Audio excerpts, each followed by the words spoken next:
before I move on any further, I just want to make sure I make some notches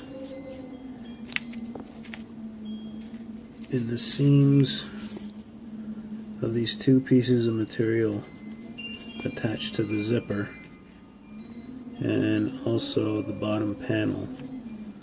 These notches I'm basically going to cut from the outside of the material just to where the seam is going to be, and that's just going to allow the material to wrap around the front and back panel.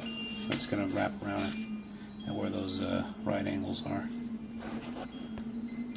Simple enough to do. I just want to make sure I don't go past the seam. I'm not sure if I'm even on camera right now, but this is going to require a little bit of attention.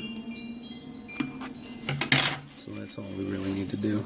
Not quite make a full cut there.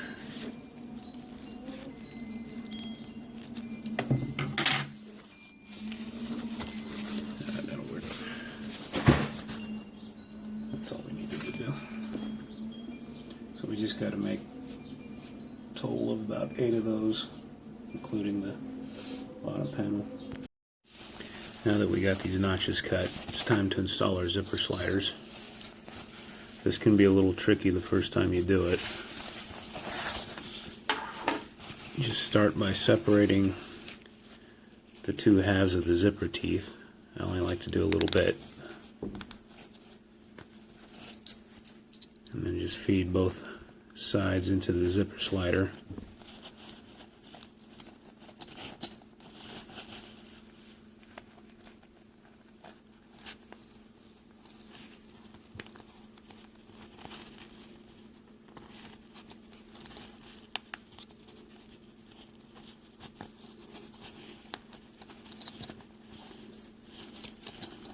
Try and get both sides even before you start zipping it up. I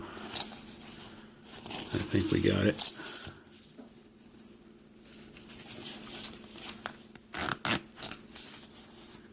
There's one.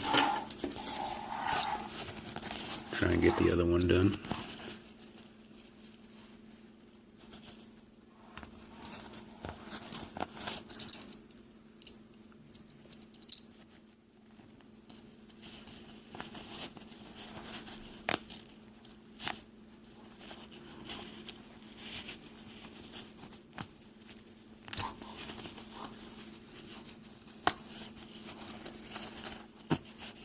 Looks like we got it even.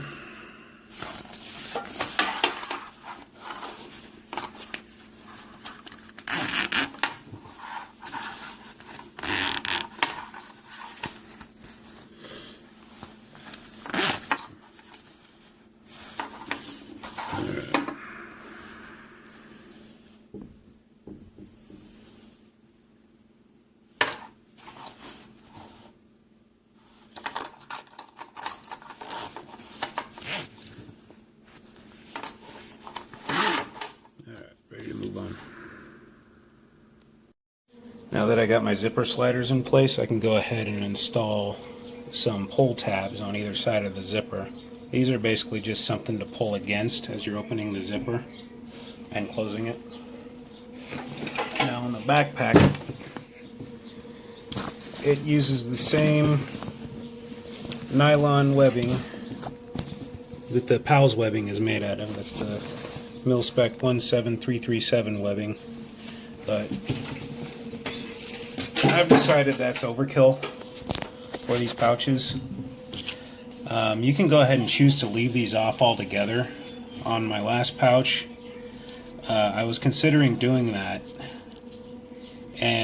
but what I did instead was I ended up using just some 1-inch grosgrain ribbon in place of the nylon webbing, and I'm actually pretty glad I did that. That was actually a good compromise, because the nylon webbing is a bit overkill, and you know, for one, it's a bit overkill, and for two, it's you know, I've only got a domestic machine here. It's not an industrial machine by any stretch of the mind. So, you know, having to sew through 2 layers of that nylon webbing, as well as, what do we got here? 2 layers of cordura and the zipper. That's asking the machine to do a lot. So instead, I think this is a good compromise. You know, like I said, you can choose to leave these off altogether. I decided to use the grosgrain ribbon on the last pouch that I made, and I'm actually glad I did it because I end up using these more than I realized I would, more than I have on any other pouch, because they don't just zip right open that easy. I mean, that's probably that could be a fault in the design, but really it's just, I think it's just the size of the pouch. But I'm not expecting this to be that big of an issue because I've got double sliders this time, but I'm going to install them anyway. Now, there are multiple ways to do this. You could just wait until you sew the entire top assembly to the bottom panel before you install these. I'm just going to go ahead and stitch them right to the top zipper assembly right now, because when I do go to attach the top to the bottom, I don't want these coming out of place on the off chance that something goes wrong. I'd rather just have it in place and good to go.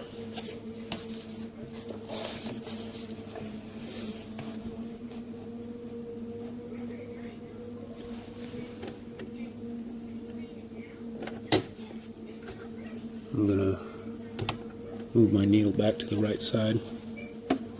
We'll just hand crank the first stitch here. Now we'll see if the machine can actually do this, because I had a little trouble the last pouch I made. I finally corrected the issue, but actually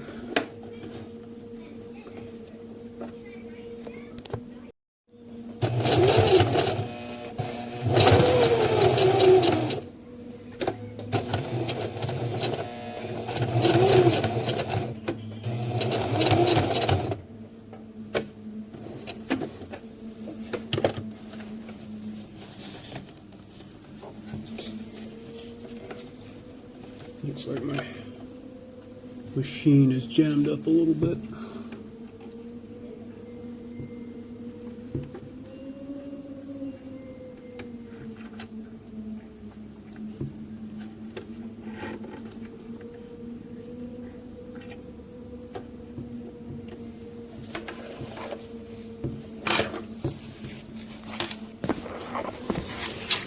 Alright, let me see how good this stitch came out.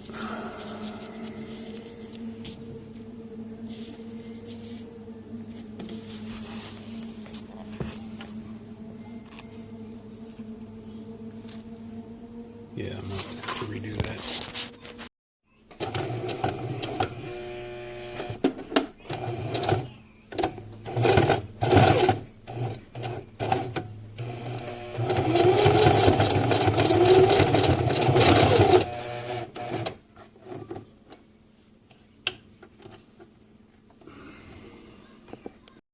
Okay, we got that done. I apologize for having to keep cutting out there. But we got it done. My machine jammed twice. Basically what was happening was a thread was wrapping around the take-up lever for some reason. But I got it fixed. While I got the time and the kids are behaving themselves, I'll go ahead and try and attach the top and bottom panels together. Basically all we do is we got the outside of the bottom panel here. That's the inside. And we got the inside of the top panel. And basically we're just going to run a couple seams across that side. And we're going to match up the other side and run a couple seams across that. I'll probably just do the one side here.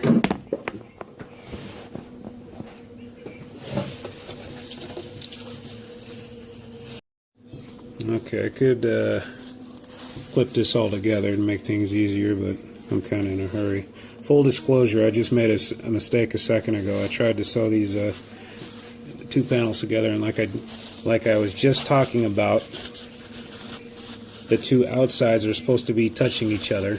Well, I had the bottom panel flipped upside down, so I had to seam rip it all apart and start over. But that's all right.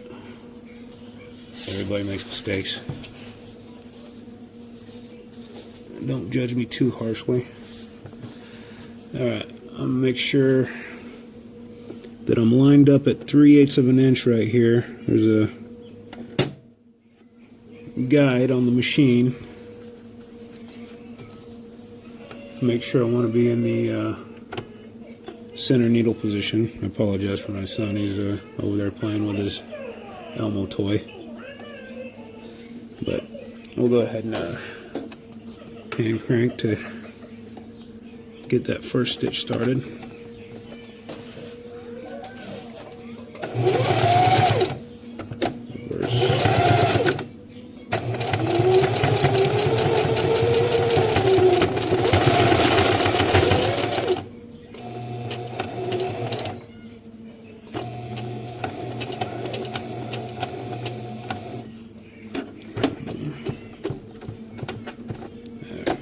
Reverse that.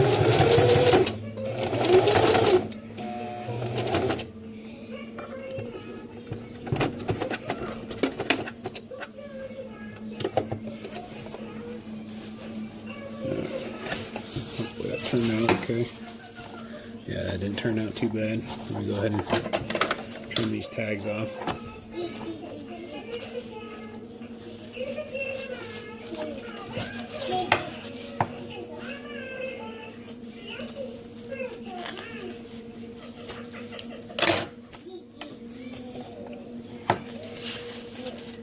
Kid loves Sesame Street, what can I say? I don't know if you're hearing that on camera, but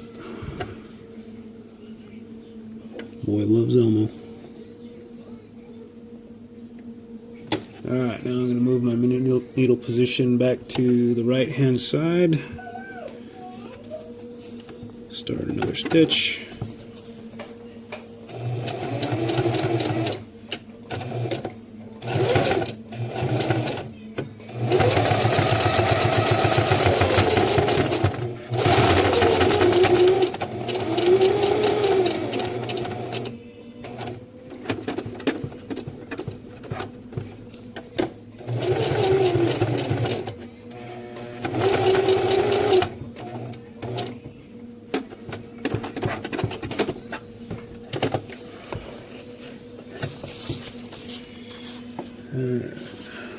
That did turn out pretty good.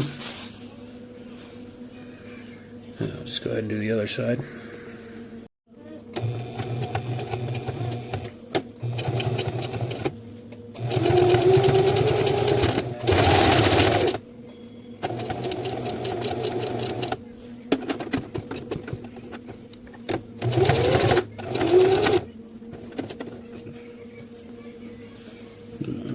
I don't know if it's showing on camera there, but having more thread problems here.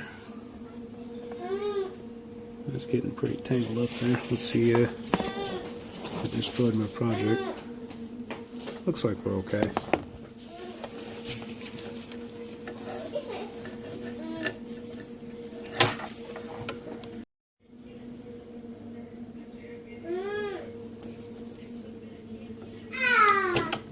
This will be our last stitch for today.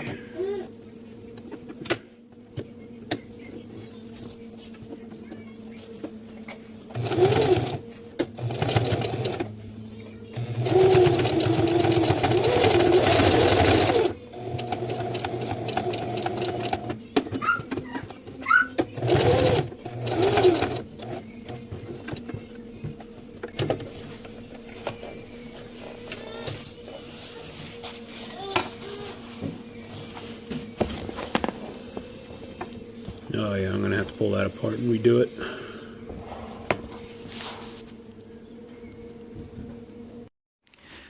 Alright, now that I got 2 seams running on both sides, connecting this top and bottom panel, my next step will be to turn this inside out, and I'm going to want to run a single top stitch just underneath this seam right along here, but I think I'm going to have to call it quits for today and pick this up later because this guy over here keeps unplugging my machine and generally being a nuisance. So yeah, I'm talking to you.